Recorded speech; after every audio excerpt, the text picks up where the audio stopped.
Et je reçois sur le plateau plutôt Nisrine Aouzdar pour l'actualité africaine. Bonjour Nisrine. Bonjour Khadija. Difficile le réveil ce matin. Direction le Mali pour commencer ce journal de l'Afrique. Le Mali où se poursuit le forum pour la réconciliation et toujours en l'absence du gouvernement de Bamako. Tout à fait. Le gouvernement de Bamako n'y prend pas part, ni les groupes armés qui soutiennent le pouvoir de Bamako.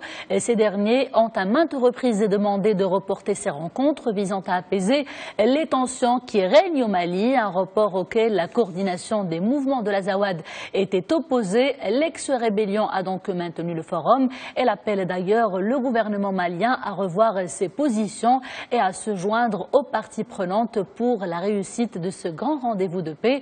De son côté, Bamako déplore que l'ex-rébellion n'ait pas honoré ses engagements, à savoir se retirer d'une partie du nord du Mali et accepter que l'armée régulière malienne y soit symboliquement présente. Il nous reste au Mali, mais cette fois, on va parler de cette nouvelle stratégie qui a été lancée afin de réviser la politique de gestion des frontières. L'objectif est évidemment de réduire la vulnérabilité du territoire malien face aux activités des groupes terroristes. De nombreuses consultations ont eu lieu au niveau du Mali ainsi qu'au niveau régional pour réviser justement la politique malienne en matière de gestion des frontières. Un plan d'action a déjà été établi. On parle d'un renforcement de la défense et de la sécurité transfrontalière.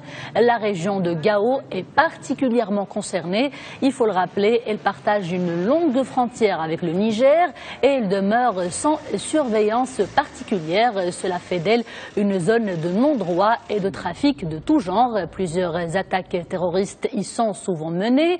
On comprend donc pourquoi la gestion des frontières est actuellement devenue une préoccupation majeure du gouvernement malien. Et il n'est pas le seul, ce gouvernement malien, à se préoccuper de sa sécurité. Au Nigeria aussi, l'enjeu sécuritaire est de taille. Le Nigeria qui aujourd'hui dresse son bilan face aux attaques de Boko Haram. Tout à fait Khadija, puisqu'il y a une année, jour pour jour, le président Mohamedou Buhari remportait l'élection présidentielle. L'ancien militaire à la retraite avait promis d'en finir avec le groupe terroriste Boko Haram qui déstabilise toute la région.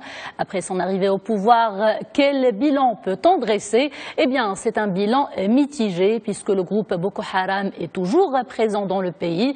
Ces menaces n'ont pas perdu de leur ampleur, mais le groupe en question ne contrôle plus les grandes villes du Nigeria.